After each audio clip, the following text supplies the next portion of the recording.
Good afternoon to my fellow cohort and to the Teach Now faculty. I'm coming to you from Tacoma, Washington. I'm very excited about starting the year and getting to know all of you. I've been trying to think of what I'm going to talk about in my video, and I'm really looking forward to learning more about teaching this year.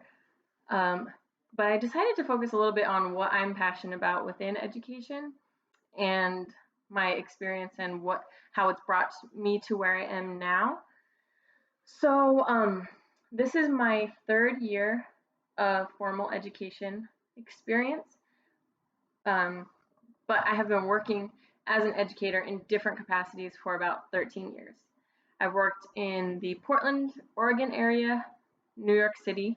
That's where the largest part of my career was, and now most recently in Seattle metropolitan area. And yeah, I've worked with incarcerated youth. Mostly my experience has been with high schoolers. I've had a little bit of experience, actually pretty extensive experience with elementary students in summer camp and after school programming. And there we go. So I have a lot of experience with youth. I think the newest thing for me is formal education, working in special education particularly. I'm very passionate about it and have been learning a lot over the past couple years.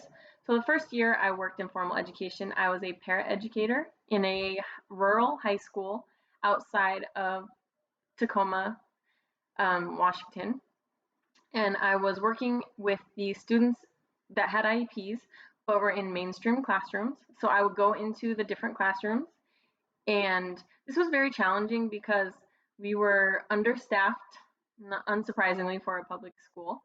So there were only two of us that served around over 200 students, and I felt like this was unreasonable and very difficult to achieve. So it honestly felt like an impossible job, but I did love the work that I did with the students. So because of that, the next year, I wanted to have a different experience. So I worked in an urban elementary school, totally different school district and age group. And I worked in a contained classroom with very high needs students. So one of the things about Washington State that I think is important to note is we are one of the lowest ranking states for serving special education students. Um, there are a lot of reasons for this.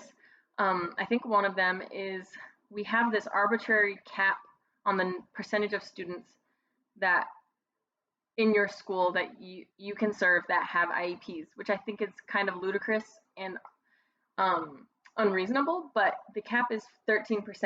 So this means that no more than 13% of your students can have IEPs. And basically, if you have more than this, they're going to come in with a fine-tooth comb. So most schools just cap it at that, which I think is just very strange. So because of that and some other reasons, Washington State is pretty far behind in serving special education students. This is something that I'm passionate about. And also, Seattle particularly is as a metropolitan area, has the fifth largest gap in achievement between Black and white students, which is 3.5 grade levels. That's the achievement gap. That's also pretty troubling. So those are two issues that the charter school that I work in now addresses. And so yeah, one interesting thing about charter schools is in places like New York and LA, they're very prevalent, but in Washington State, there are only 9 of them. So most of them are in the Seattle area. And one of the things the charter school I'm working in this year as a special education teacher addresses is these issues of racial disparity as well as special education. So in our school, over 20% of our students have IEPs, and all of them, we practice an entirely inclusion model. I'm running out of time, but I would love to talk more about all of these things with anybody in my cohort. And thank you very much. Bye.